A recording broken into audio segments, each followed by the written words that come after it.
All right, what's up, everybody? Welcome back to another episode of Pod Patrol. I'm Jeff Dikis. Today, I am joined by Dr. Zach Thomas. Thanks for joining me, Zach.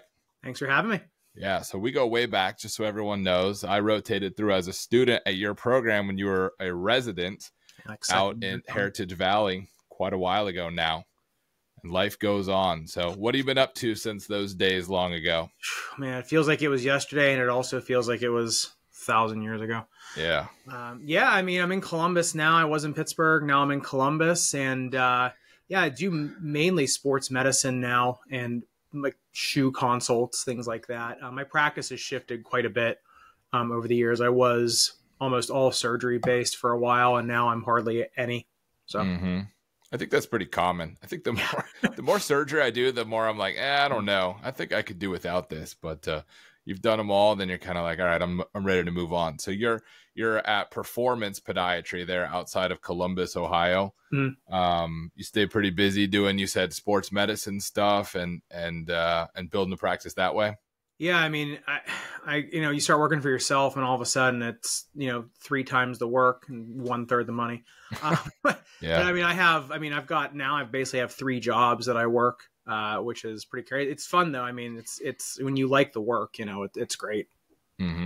So you went to Kent State, the Ohio college, and then you did residency. Kent State. You're originally from Pittsburgh, but did residency north of Pittsburgh at Heritage Valley. And great program there. One of my co-residents, Teresa Wise, is now the director. So shout out to Teresa. She's doing well there. But then you jumped out of residency and you kind of went into private practice or in private practice now. But you also started a YouTube channel. Why don't you talk about your YouTube and your Instagram channels and how kind of you got started in that stuff? Yeah, I mean, Instagram, honestly, was just kind of a byproduct of the YouTube channel. But I started just posting on YouTube for fun. Because I kind of wanted to, my passion has always been shoes, like performance shoes, tennis mainly, and then got into basketball and running. And I was treating a lot of sports medicine patients in my area because I used to teach tennis right down the road from where I actually practiced. So a lot of the tennis pros and people that played there would always come see me.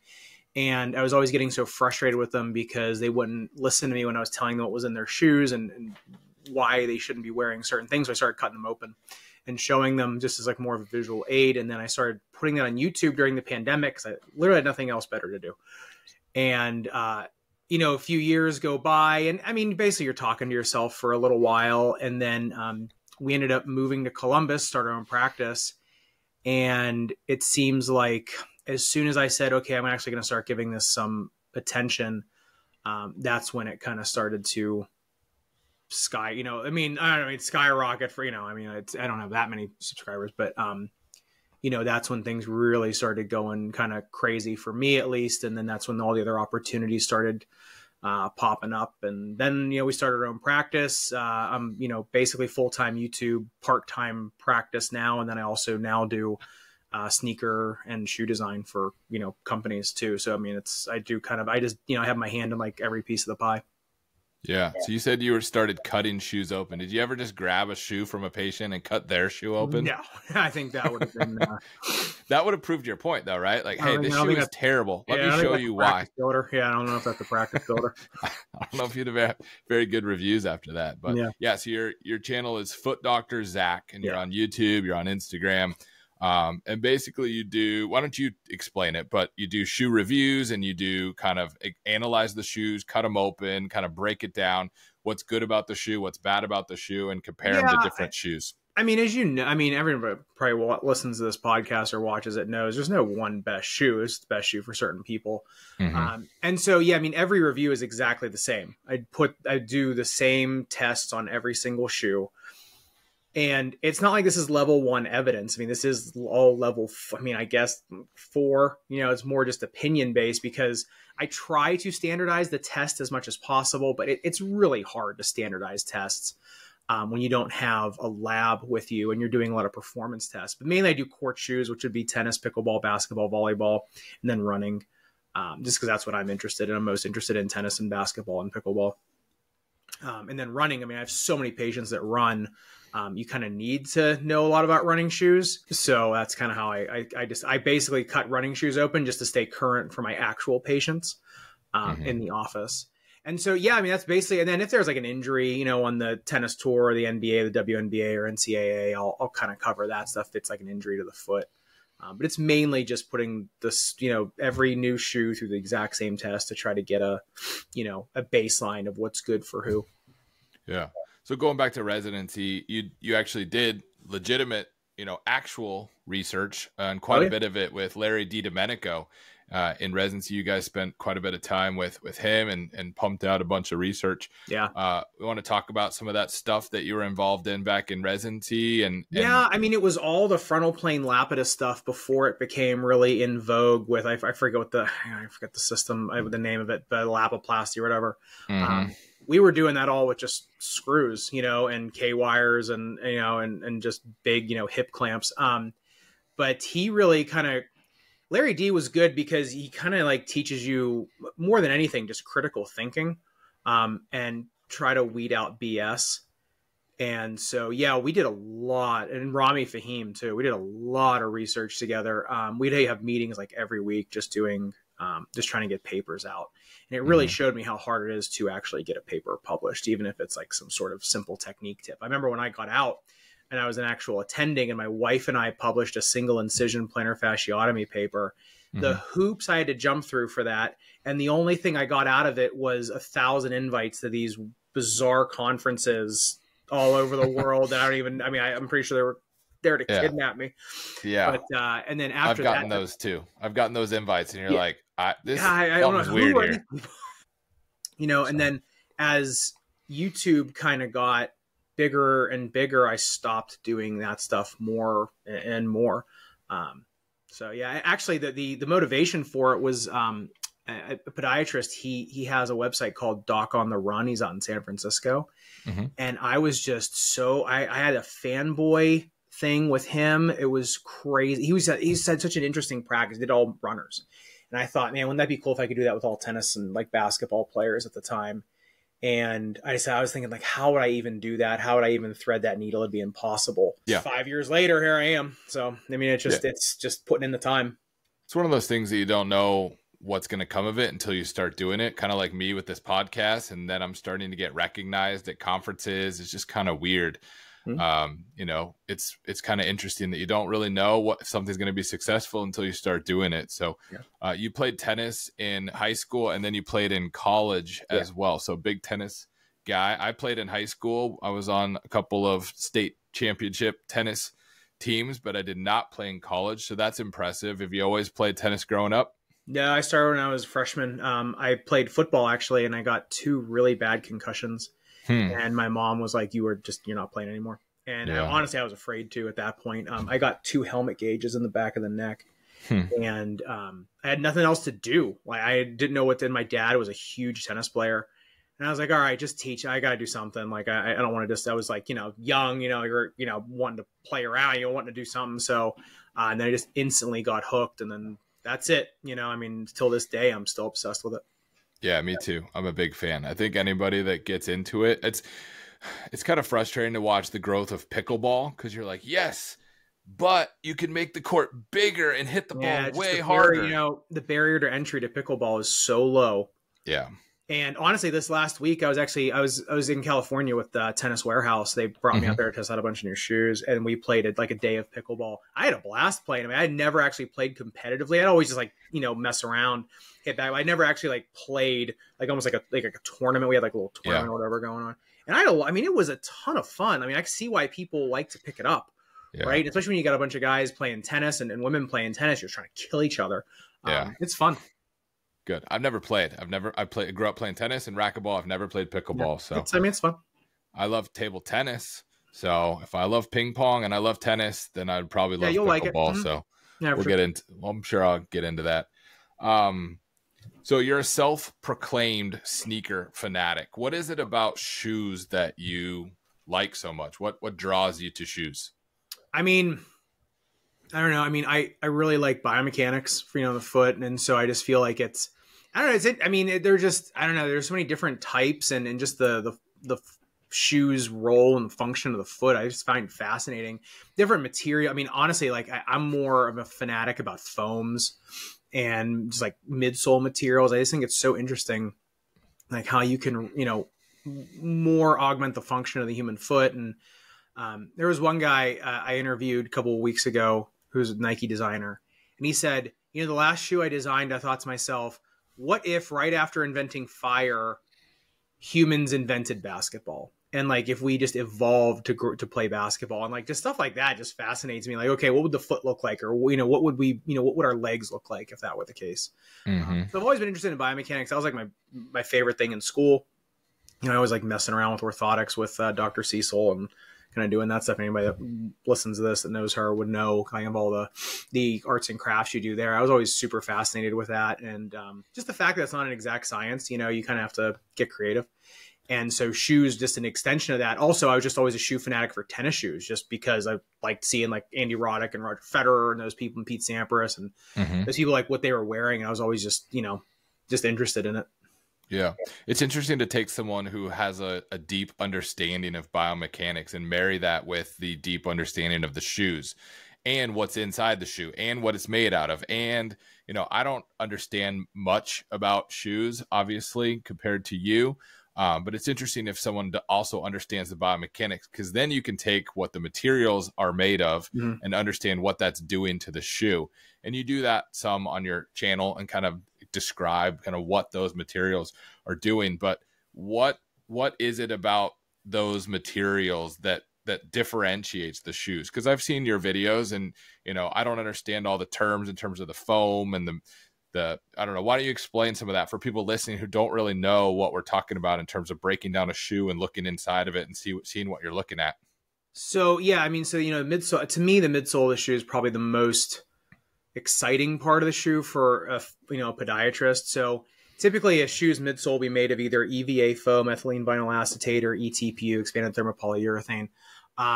And so those two foams, you can basically dial up or down the density of them, dial up or down the shock absorption or the bounce back, things like that. And so you can have a super dense cookie dough feeling midsole foam, super shock absorbing, but also very heavy. Might not be great for shin splints, things like that. You could also have one that's super energy returning, like PEBA or PEBX, which is what Nike Zoom X is made of, like those super shoes you see in marathons. They look like packing peanuts. And so the other thing is, it's like anything else. The more you learn about it, the more you realize you don't know anything. And so I'll see some shoes and I'll cut them open. I'm thinking like, what is this doesn't make any sense. And then, I have to start thinking back, like, do the designers of this shoe really know something I don't, or are they just lazy? And it's always, sometimes it's one, sometimes it's the other. Sometimes it's lazy manufacturing. Sometimes like, well, I never really thought about this. But then, so there's the choice of foams. You make a heavier foam, do you make a lighter foam, do you make it bouncier, do you make it more shock absorbing, you make it more like a squishmallow or more like a rock. And then there's the shank, right? There's that plastic or carbon fiber piece in the middle of it that stops the shoe from twisting into oblivion from side to side sports. It's not as important in running for training shoes, like for marathon shoes or super shoes. If you're trying to get faster and faster, that's where you see those long carbon fiber plates, because they basically act as a springboard, like a leaflet. But in tennis or basketball or pickleball or volleyball, where you're cutting side to side, if you don't have a shank, if you don't have something rigid in the shoe, it's just going to collapse side to side. You'll end up spraining your ankle. And so that's why you see some shoes like I don't want to call it Nike because, it's not bad, but sometimes they'll put air underneath of the midsole. So you have midsole foam, then you'll have Zoom Air or Air Max underneath of it. And so you have no proprioception whatsoever. Like there is literally urethane and then air and then another piece of urethane underneath that. Like there's no way you can feel the ground. And so without a shank, you're just crumbling over them. And you're starting to see basketball shoes and tennis shoes went for these really high stacks of foam for a while because people wanted more cushion. They wanted to feel with their thumb the cushion of the shoe. Then they started realizing the higher they're making those shoes, the more people are spraining their ankles. And so now you're seeing the foam stacks get lower, but the foam makeup get a little bit more protective against the ground. So there's less foam, but it's more protective. But there's just so much nuance to it. Why does one shoe make a shoe out of PEBA, which is a super shoe foam, or a thermoplastic? Why does one make it out of just regular EVA? Some people will say, well, EVA is just cheaper, so it's a cop-out. Well, not really, because EVA is much more stable. So it really just depends what you're using it for. So I would anticipate that most shoemakers don't expect people to buy their expensive shoes and then cut them open. So it's kind of one of those things, like you said, being lazy, that they might not really care what's in it. I mean, they care to a certain extent so that people are happy and like the shoes and buy more of them. But I was on, I'm not going to say who it was, but I was a very, very, very large shoe company. And I talked to the designer of one of their new shoes that was coming out face to face. And they were super excited about it. This was a huge launch for them. Mm-hmm. And I said, this foam in the heel, you said it's a new formulation of it. What's in it? What is the base foam? What's in it? He looked me straight in the eye and said, I don't know. I don't go that deep into it. And I thought, what? And I mean, I was really taken aback, because I feel like you should kind of know that if you're marketing this shoe as like the next coming, you know, mm-hmm. And it kind of clued me in that, like, maybe, you know, maybe we're all just, you know, maybe these people that you're idolizing with these shit, like, you know, there might not be as much care taken into these as you think there is. Yeah, so maybe sales are the bottom line, not necessarily caring as much about. Well, and talking points, you know, like you talk to some people and all they care, I don't know, they'll say like, well, this foam is, you know, it's a bouncy foam, or it's a responsive foam. What does that mean? Yeah. You know? Yeah, a lot of it's marketing. Well, most of it's marketing, right? They're trying to move product off the shelf. They're trying to use buzzwords that the average person's mm-hmm. going to understand that sounds good. That's not, you know, unique to shoes. That's everything in the world. You can pull the rug over people's head with anything. Yeah, exactly. And so, I mean, a lot of it's marketing, but when you cut open the shoe, you're going to find out quickly.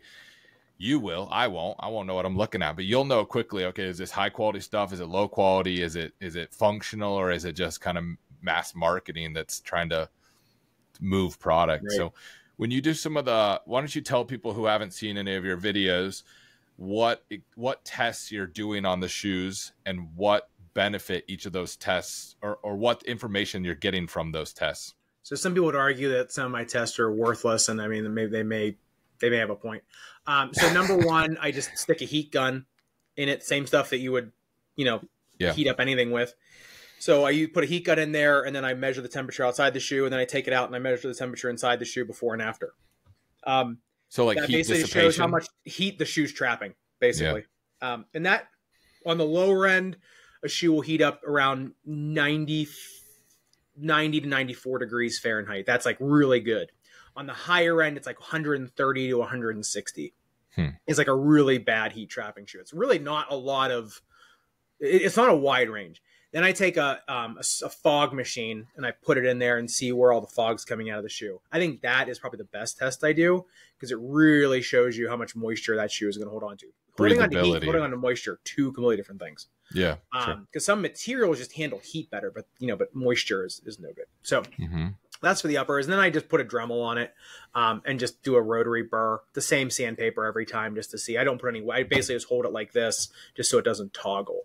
And I guess I could use a machine to do that, but I'm just too lazy to do it. And I just know if I hold it like this, I'm not putting any pressure on it. It's the same every time. And then the actual cutting of the shoe is a test in and of itself. If I can get through that shoe with a box cutter really fast, that means that shoe is crap.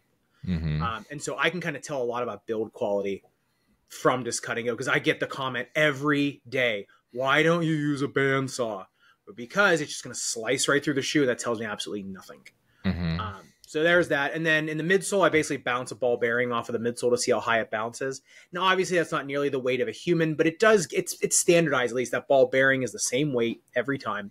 It's in a tube, so it's getting the same reading. So it's basically just clues me into, number one, if a company does not tell us what foam is in there, I can sometimes tell just by bouncing the ball off of it. Because certain EVAs will get to exact same height every time. Like Nike Phylon, their base foam, will get to like 32 to 34 centimeters every single time. Cushlon 3.0 is like 36 to 37 every single time. So that also clues me in, and it just gives people a frame of reference. I used to jump in them, but that's so subjective, right? I could just be feeling better one day or not, and that skews it. People like those tests more because it's, it's fun to look at, but it doesn't really tell you anything. Yeah. And then I do a speed ratio, which is basically just the weight of the shoe versus how much bounce I get off of it. And then I include a score. I just made up a score for the shank. Basically, is there a shank? Is it top loaded in the shoe, or is it on the bottom of the shoe? How long is it? Those things. That kind of tells me like how fast the shoe is going to interact or how much it's going to give back to you. And then I just measure them. I measure the length, width at the metatarsals, at the toe box. People are obsessed with toe box with now. And then the in flare of the shoe. And I think that's it. Oh yeah, and then like I have the grip test ramp, where I put the shoe on a piece of hardwood or a piece of tennis flooring, and then I lift it, and I have like a goniometer on it, and then whatever degree it slips at, I record. Sure. So basically, you're comparing, tennis shoes to tennis shoes, basketball shoes to basketball shoes. And, a lot of people buy their shoes, at least I do, based on the appearance. Oh, I like those. Yeah. And I don't really care what the foam is. I don't care but some people are super into it. And some people are hyper competitive, and they do care. Okay, well, this one has a better grip. This one has, more breathability, all those. So that's interesting to me. When we start talking about shoe features, how many of these features do you feel are actually functional versus, like we mentioned previously, marketing? If they're talking about air or springs or anything in the shoe, right. What are your thoughts on those things? Well, there's a real difference between perceived value and real value, or perceived benefit and actual benefit. And my one business partner I work with for some of the sandals that are just coming out for us, we really have kind of gone back and forth on kind of button heads on what is actual value, what is perceived. There's a lot of BS, put it that way. I'd say the main things are, so I'd say the biggest load of BS is things in the uppers, like a mid top stopping an ankle sprain. You need this, higher top shoe to stop an ankle sprain. And then it's this midsole foam is basically, or this midsole setup is going to turn you into X athlete, right? Mm-hmm. Are you going to turn into LeBron? No. There are shoes out there that'll say like, we make, they're banned because they make you jump so high. And I've tested, I didn't think they did anything. Mm-hmm. So it also depends. Like if it's me playing basketball, is it really going to matter what shoe I put on? I'm not going to play any better, right? I am 5'7", overweight, mid 30s dude. Like it's not going to happen, right? I have one bad knee, a bad oblique. What am I going to do? It's not like it's going to affect my performance on a tennis court though. I'll notice it because I'm just so much better at tennis than at that. And I will want it because my strokes are more tuned. I have better timing and it's going to screw me up more. So it's the shoe to me is more, does it fit your foot well? Does it fit your profile well? It's not like it's going to make you into something or it's going to improve you so much. It's all on the margins. And is it going to help you throughout an entire basketball game or late in the fourth quarter, right? When everybody else is tired, can you get up for that one last rebound, right? Has that shoe been a brick the whole game and your legs are actually starting to get tired from having to lift that shoe up off the ground? Mm-hmm. In tennis, right? You're in the fifth set of a match or in the third set, right? And you're dog tired. Can you actually get up that little bit more for that serve? And, versus lobbing something that someone's going to tee off on. So to me, it's to me that the shoe, all the benefits of a shoe, most of them, if you look at them, they all have some benefit, right? Zoom Air in Nike, like Nike always talks about Zoom. Zoom has substantial real benefits on the margins, right? So, so does all this, other tech like flight. I keep using Nike because Nike always has the buzzwords like flight wire in the uppers, right? It's supposed to, have more containment on your foot. It's supposed to, conform to your foot better, be lighter. Yeah, that's great. And that's going to help you on the margins. It's not going to change. It's not going to be this major game changer, right? It's all on the margins. So let's say someone was an athlete, whether it be tennis or basketball. Let's say let's just talk tennis for a minute. And I walk into a sneaker store. What am I looking for? What would you tell a tennis player that walks into the sneaker store? Because they're not going to pull it off the shelf and cut it open. Maybe they do, and then they get escorted out. But right. If they are looking for a tennis shoe, what would you tell them to look for? Number one, a shoe that actually fits your foot. One that you don't have to conform your foot to the shoe. So if you're a narrow foot, you should be looking for a shoe that has more narrow last. If you're a wider foot, you got to get something that's wider lasted or a 2E or a 4E. That's number one. Number two, if you wear orthotics or braces, that shoe better fit them. And then number 3, you better push off side to side and see how comfortable it is to do that. Does the shoe feel like a brick underfoot? Does it feel too squishy? You basically want something in the middle. Mm-hmm. And then, do you have heel pain? Does the shoe feel super, rock hard in the heel? Are you slipping out of it? Can you actually lock the shoe down? Because a lot of shoes allow so much heel slippage. That's what gives people bursitis or things like that. Mm-hmm. Or just blisters, to the point where you can't break them in. So those would be the first things. Going any deeper than that, you basically have to start, opening the shoe up, and because you can't really look for a shank in the shoe. Right. I usually say like just push off on one side to see how easy is it to roll the shoe over. Mm-hmm. And then for running, running is just there's training shoes, there's tempo shoes, there's marathon shoes. It gets so crazy with how many different varieties there are. You almost need to watch reviews before you go look at running shoes, or go to somewhere where there's actually runners that are selling you shoes, because a lot of times it is really hard to figure out, am I getting something that is really meeting my needs, right? If you're someone that's just running on the trail here or there, that's a lot different than someone who's trying to break, a PR somewhere. Yeah, I think that's tricky because runners are a different breed. My wife is a runner. I'm not. I'm a sitter. She's a runner. I'm a sitter.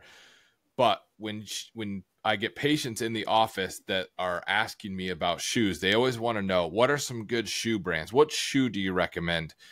And I think I already know the answer because you've mentioned it. I don't know that I know there's a lot of bad shoes, but I don't know that you can specifically, I can look at someone and be like, oh, you need a New Balance, rattle off something.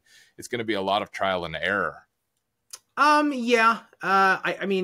Nowadays I can at least give someone, a smattering.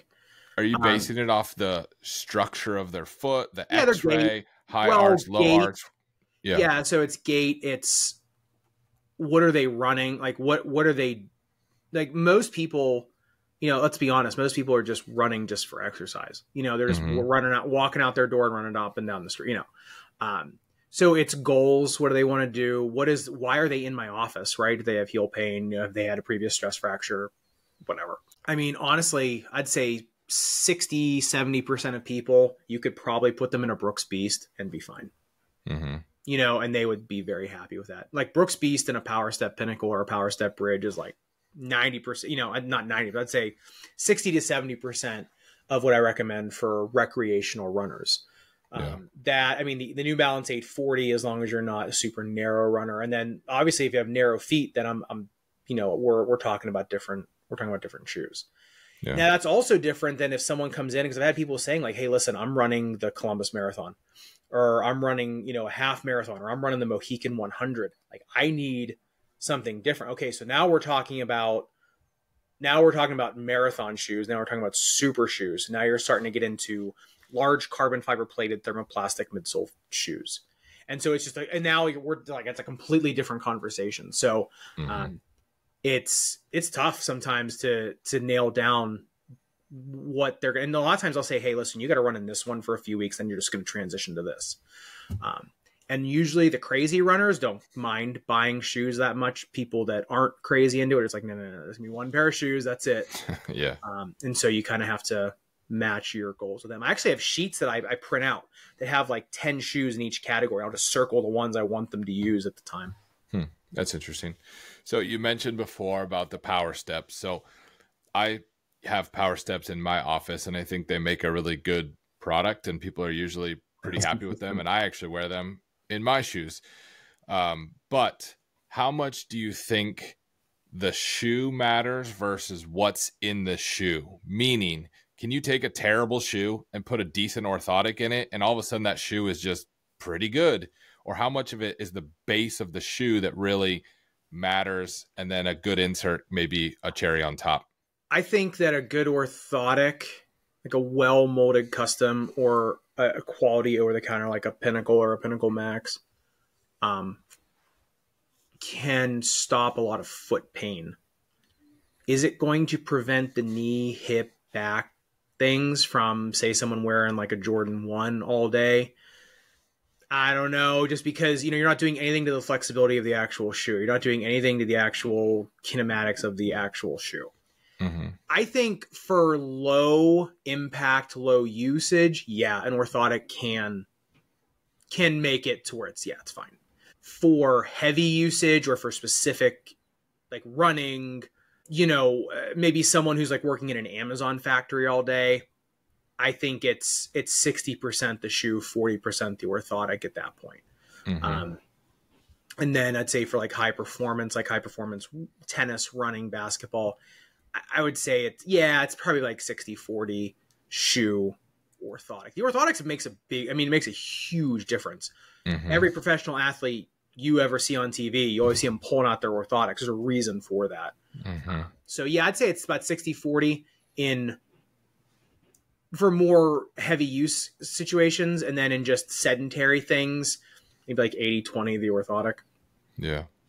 What role do you think custom plays in that? Because I don't do a lot of customs at all. I can usually find an over-the-counter insert that fits. Now, clubfoot, CMT, certain things, cerebral palsy, okay, put those over here. We're not talking about people with a very unique foot, but most people I find I can get them into an over-the-counter insert. But what role do you see of an over-the-counter versus a custom insert for certain patients? I would say I'm 80-20 over-the-counter versus custom. And I make a lot more money off of customs than I do over-the-counters, and it's just still, it's ridiculous. Plus, getting a custom orthotic just to purchase it for us, our cost is getting so high now. You got to pass that along to the patient. And they're looking at you like you've got 10 heads when you tell them what the cost of a custom is. Right. At least in my experience, it's the people with just hypermobile flat feet that you just cannot control unless your heel cup is like going into the crust of the earth. Yeah. Then there's people with the really debilitating forefoot pain that need you need to activate windlass and like get a crazy big arch, a crazy amount of offloading. Those people I've found do much better with custom. Yeah. For everybody on the margins, plantar fasciitis, bursitis, especially like bursitis, I've found that over the counters have been better for me. For whatever reason. Like heel bursitis. Achilles tendonitis, I've found that customs are probably a little bit better just to stop a lot of the micro motion.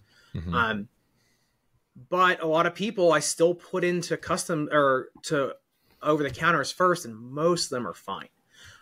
So I would say right now it is 80-20 over the counter versus custom. I still think custom have a clear and substantial benefit to a lot of people, but show me the evidence that, the outcomes are better. I don't know. To me, it's not. And like you said, there's a big cost difference there. I mean, I tell people, hey, these power steps, they're cash price. They're super easy. You can get them today, or we can get you a custom. It's going to take a while. They're going to come back. We're going to do a mold.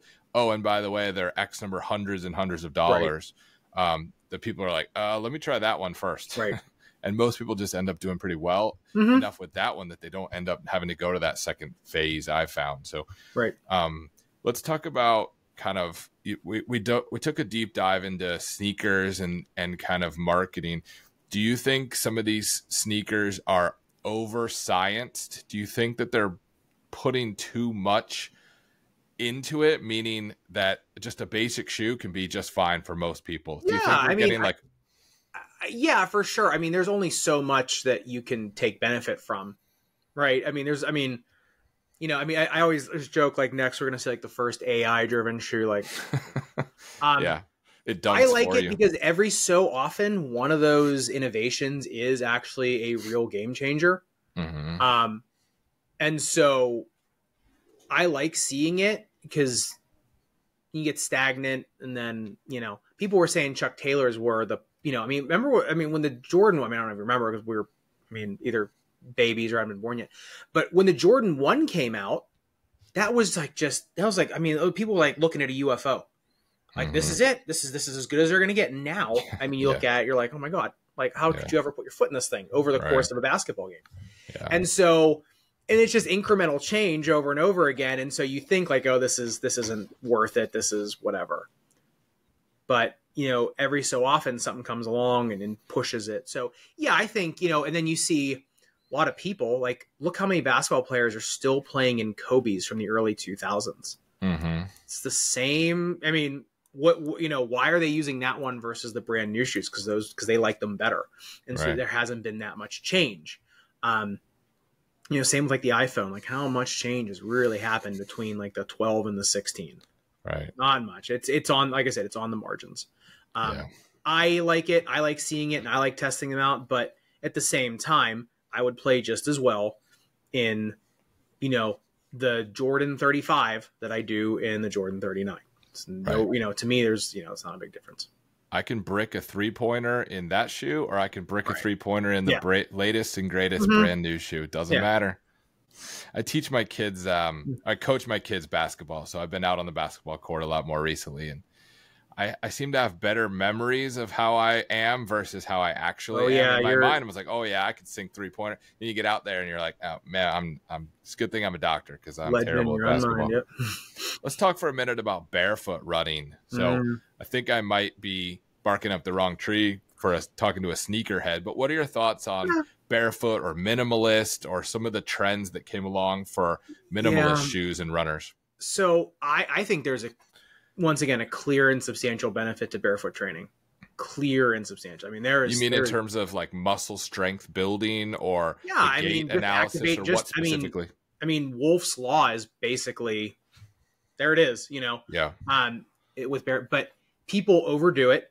They try to get into it too fast. And some people just can't.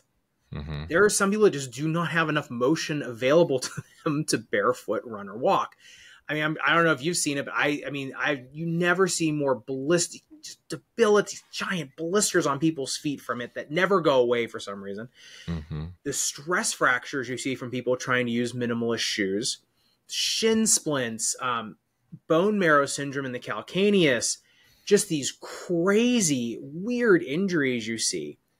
Like I said, I think if you want to improve and you want to train if you want to get the most out of your training, then yes, you should add barefoot training to your regimen. In terms of like, is it the be all end all and should everybody be doing it? And should we evangelize it to the point where, like when people say, oh, your feet are in prison cells in a regular shoe.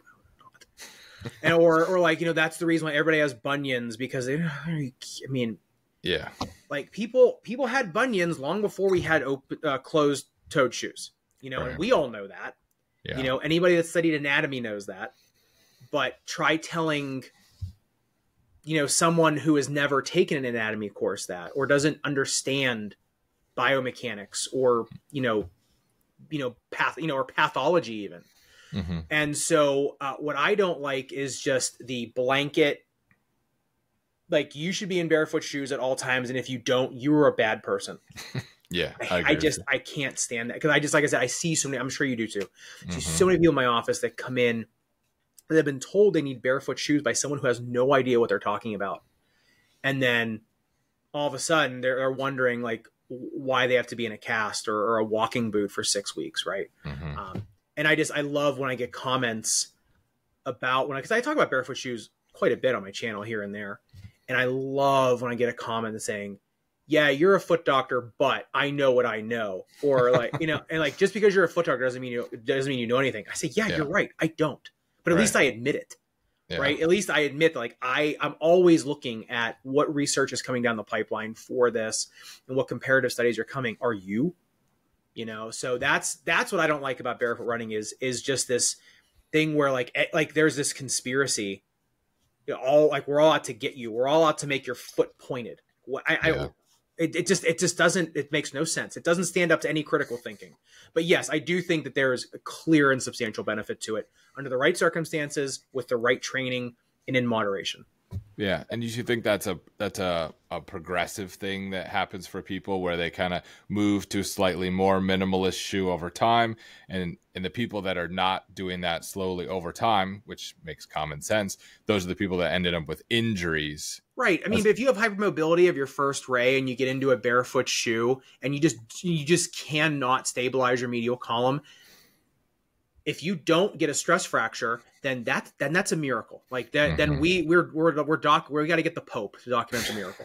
Like no amount of barefoot walking or barefoot shoes is going to stop that. you know, and I think people don't understand the difference between muscle strength and just not having a ligament that works, you know, or, you know, congenital flat foot versus acquired flat foot.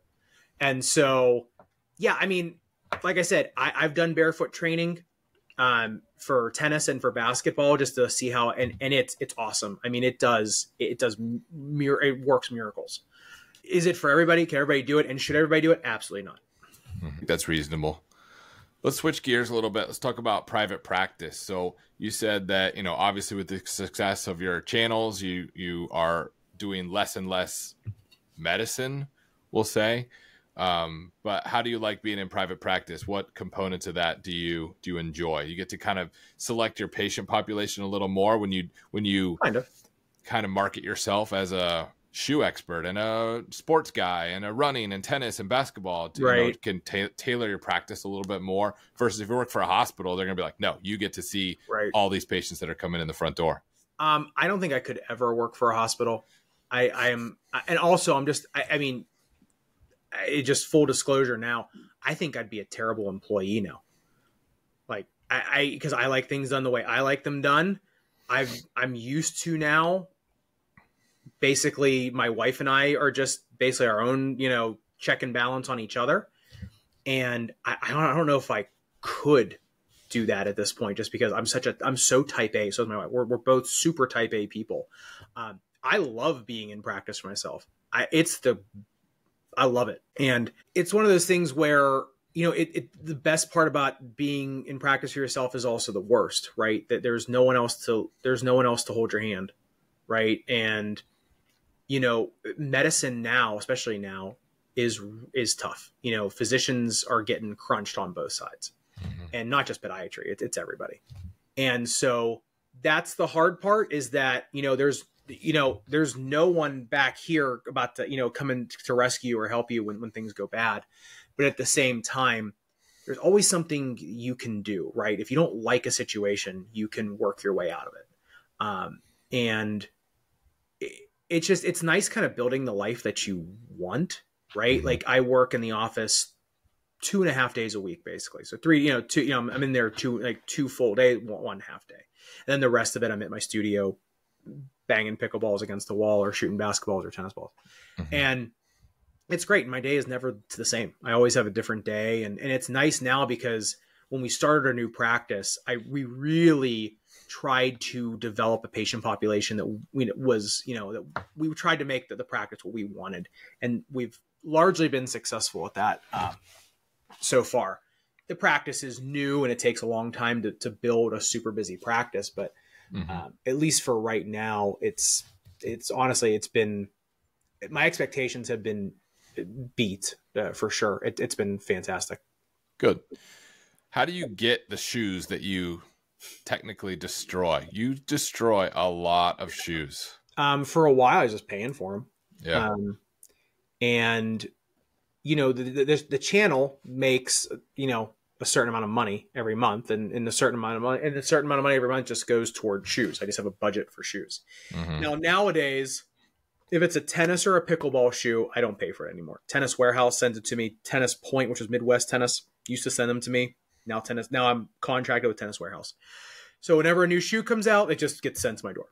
There are certain basketball shoe companies that will send me shoes. Others will not. So I'd say nowadays it's like 70% of the shoes that I get are sent to me for free. And then the other 30% I pay for. But it's a bit, you know, it's calculated, right? Like I know that I have to spend a certain amount of money on shoes every month to make X amount of dollars. And that's just how it goes. It's a business expense, essentially. Yeah. How many videos do you make per day, week, month? How often are you making videos? Yeah. So right now it's 2 to 3 videos a week, or like 2 videos in a short, or 2 videos in a reel, or 3 videos, depending. If it's like right this time of year, start of basketball season always is absolutely insane for basketball. And the very beginning of the year, like in January, is always crazy for tennis. So those 2 times of the year, like October and January, are always, it's probably like 3 videos a week. And then sometimes of the year it's 2. but it doesn't take me long to make videos anymore. So it's Mm-hmm. pretty easy for me to pump content out. You have it streamlined. You know what Yeah, you're doing. I mean, it's just me. I'm a one-man process. band. I mean, I do everything. Yeah. So, I mean, I wish I didn't, but I also, I don't know. I've always just been very skeptical about hiring for the channel because I always feel like that's when everything's just going to fall apart and I'm going to have someone I got to fire or lay off. And I don't know. Yeah. I'm a one-man show over here. I don't have the followers you do, but I understand. I'm producing, I'm editing, I'm It's a lot of work. putting it all together. Yeah, it is a lot of work. So is your goal to go full-time with the channel, or do you want to continue to maintain a practice? So I've been full-time since we moved to Columbus. I've been full-time, and I kind of am looking forward to retiring back to being a podiatrist, to be quite honest. I love the work of YouTube. Like, I love looking at shoes. I love cutting open shoes and just seeing what's inside. I mean, it's like Christmas every day. It's awesome. The hamster wheel of YouTube, as I get into my older years, it weighs on you mentally a lot just because you have to keep pumping. Mm-hmm. Have to. Yeah. Plus I have sponsors now that I have to keep, cycling through. And luckily I have very good partners with the channel, and I'm very lucky for that. But at the same time, they have marketing departments and they have bottom lines too. And they are counting on me. And my whole shtick is that, like, I'm a professional and, like, you can trust me because, like, I'm an actual doctor, and you're not just, dealing with some 15-year-old kid on YouTube or TikTok that's going to blow you off. Right. That's why brands like to work with me. And so I have a lot of responsibilities to a lot of people. And so I've kind of given myself like a 3 to 5 year window now that I'm going to have to decide what I want to do. Because at some point I do want to reap the rewards of what I've sown, and at some point I would like to just work a simple 9 to 3 job. That would be awesome. I just love the work. I just like doing this so much. I don't know how, I say I want to retire and just do podiatry, and I don't know if I'll ever actually be able to do it. Cause it's also, just to be honest, it's an ego trip, right? Like when you make a video and it gets 100,000 views, like it feels good, right? You get that dopamine release. And I just hope at some, I just hope that social media addiction or parasocial relationship addiction that YouTube gives you, I don't, it doesn't consume me. So, yeah. Then you got to deal with some stupid comments, though. There's always stupid comments, no matter what you're doing. You could put out the most perfectly elegant, perfect, and there's going to be a dumb comment. It's just like, really? Every day. Yeah. It is every day. And it's YouTube actually isn't that bad. Instagram is where the unhinged go to comment. That is just, yeah. I don't even look, I don't look at that little heart on the Instagram, where you can look at, I don't even look at it anymore. Yeah. I said, you know what? I'm not, or my DMs are always just full of people asking why I'm not donating my shoes to them, or why don't you ever donate shoes? People just assume that you're this horrible person that never does a good deed because they don't see you do it. Yeah. Which is, it's tough when you become a public personality.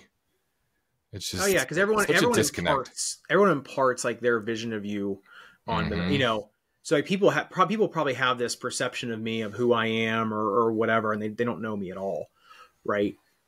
Which is true of everyone. If you listen to a podcast or you watch a TV show, that's why people feel comfortable going up to celebrities. They feel like they know them. You don't know them. Get away from them. Don't go up to them.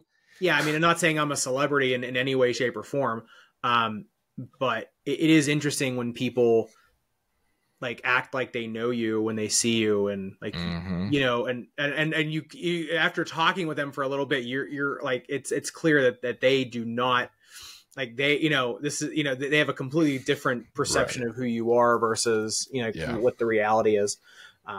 Generally, strange. When I meet people in person, it's overwhelmingly positive. I remember one time I was at a tennis tournament and my dad and I were walking past, and I'm glad he heard this, because if not, if he would have thought I was making it up. I walked past and these two guys are sitting in front of us, and I walk past and my dad and I overhear the guy goes, "There's that stupid foot doctor." All right. So, hi. Yeah, it is me. Hello. Yeah, all press is good press, I guess. So yeah, that's awesome. All right. Well, thanks for joining me. I appreciate you taking some time to hop on here. So that's FootDoctorZach. Check it out on YouTube, Instagram. Leave him a stupid comment. Yeah. Blow up his DMs. Tell him he's a terrible person. Whatever you want. Right. No, I'm just kidding. Don't do that. But thanks for joining me. Yeah, for sure. Thanks for having me. This is like the first podiatry thing I've actually ever gotten invited on. It's funny. Good. We go way back. So I saw you on YouTube and I was like, what? I know that guy. Crazy. Small world. Podiatry is a small world, isn't it? It is. All right. Thanks for hopping on. Yeah. Thanks everyone. Thanks everyone for joining us on another episode of Paw Patrol with your host, Dr. Jeff Dikis. We'll see you next time.